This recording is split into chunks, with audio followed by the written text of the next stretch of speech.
The Pharaoh Focus is arguably Aloy's most important device in all of Zero Dawn. It's true that we're not told much about how the Focus works, but we can guess a few things about it. First, there's the location of the device. It's planted near the ear of the temple, right around where the skull is thin.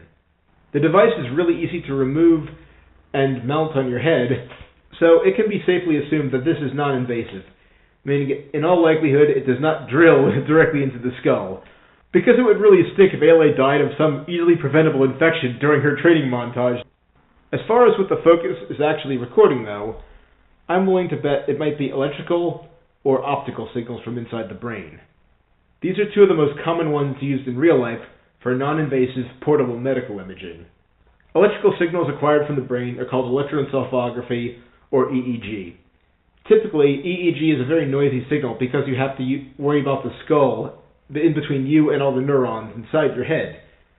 The other one is FNIRS, or functional near-infrared spectroscopy.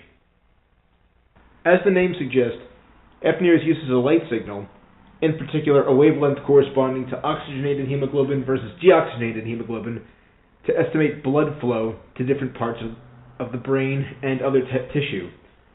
In a hospital, if you've ever seen a pulse ox unit, you know, the little plastic thing that slips over your finger that tells you blood oxygenation, that is the same principle behind FNIRS. An interesting fact is, because of how light reflection and absorption work, people with dark hair had problems with early FNIRS units. Of course, reading mental commands is only one side of the problem. The other half is, just how is that device responding back to Aloy's brain anyway? When Aloy needs information, it's all presented via augmented reality. The interesting thing, though, is, unlike current augmented reality technology, there's no glasses or contact lenses. Perhaps instead, there's some sort of neurostimulation of Aloy's optic nerve or visual cortex. That is, the Focus device emits some kind of signal, perhaps magnetic, perhaps ultrasound, that's used to directly insert those images into the parts of the brain that correspond to her sight. Now, this seems fairly unlikely, given what we know about the visual cortex, but hey, again, it's a game. An individual Focus might also have some AI on board that adapts to each user over time. Just like a smartphone, the fact that a lot of old records, audio logs, and that sort of thing can be accessed by Focus suggests they were like smartphones in the pre-apocalyptic world. Likewise, individual Focuses can be networked together, and there is a faction in the game that uses networked Focuses to help coordinate their operations. So, to recap so far, the Focus is essentially a non-invasive brain-computer interface that works in both directions. That is, a device that reads brain signals, interprets that data as feedback, and sends it back to the user. In addition, it also acts as a glorified smartphone.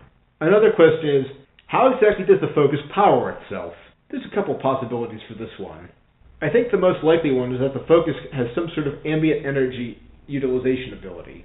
Perhaps it uses ambient thermal energy to power itself, like from the user's body heat. Maybe it uses the user's movement to convert that into electricity. Maybe it's able to absorb sunlight or other sources of environmental energy. In addition, these devices are very durable, or at least the one that Aloy finds. Of course, the one that she finds has been in a bunker, perhaps sealed relative to some of the other ones out there, but still, lasting 1,000 years is no mean feat. Real-life brain-computer interfaces are sadly not as impressive as the Focus is. In order to do everything the Focus does in-game, you would probably need an augmented reality headset of some kind. You would probably need some kind of implantable device. So it would be very unfeasible that such a device would survive thousands of years.